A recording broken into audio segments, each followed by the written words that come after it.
Disney Princess Stories Volume 1 A Gift from the Heart is not too bad. This was released in 2004.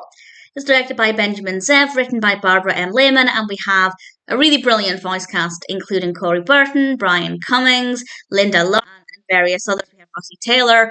Really fabulous voice cast, really satisfying animation. The stories are not too bad.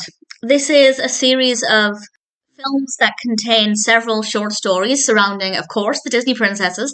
And I believe there are 3 volumes. I've certainly bought the first 3 volumes on DVD. And I will talk a little bit about the stories and share some thoughts. So there may be some spoilers, but I'm not going to go into a tremendous amount of detail.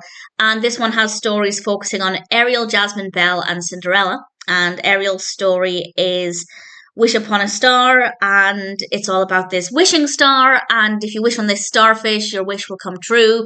The starfish character was not what I was expecting. I won't give anything away, but it wasn't what I'd anticipated. That's not necessarily a criticism.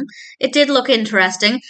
It's an okay narrative, it's an okay concept, but it's very, very slow. It takes so much time to get to the starfish, and I just found it to be really dull. So I liked the concept.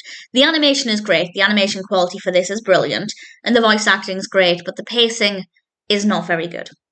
Then we have Jasmine in Bad Moon Rising, and honestly, I don't have any thoughts about this really. It's a little all over the place.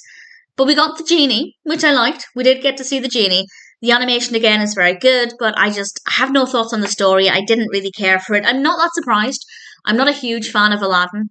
In the films in general. I do love the genie, and there are bits of Aladdin that I like, but Jasmine is definitely not one of my favourites. Then we come to Belle, and Belle's story is quite sweet. It's called The Big Surprise, and this is about it's a story about this beautiful wreath, and Belle tells this story with Chip, and it's a decent length. It's not too long. It's quite a short story, and it's visually gorgeous again. The characters are all very recognisable. They all feel like their characters, and I thought that worked very well. And then we have Cinderella in The Favourite Gift, which is about preparing for the king's birthday.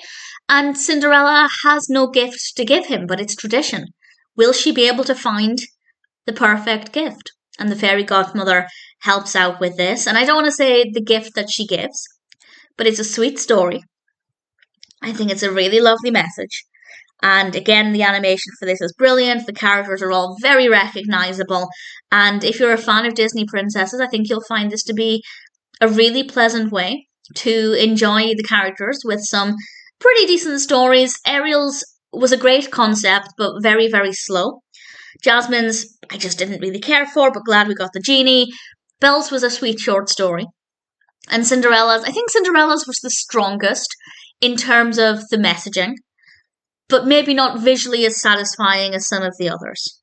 But it all balances out, and in general, we have 4 decent enough stories with some very recognisable characters, great voice acting, satisfying animation. If you're a Disney Princess fan, this is definitely worth checking out.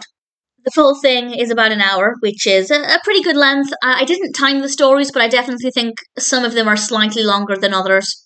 But none of them, well, Ariel's didn't feel like it went on too long. I just feel like the pacing could have been much stronger. But other than that, no real issues. And if you're a Disney Princess fan, Volume 1 is definitely worth watching. And I'm looking forward to watching Volume 2.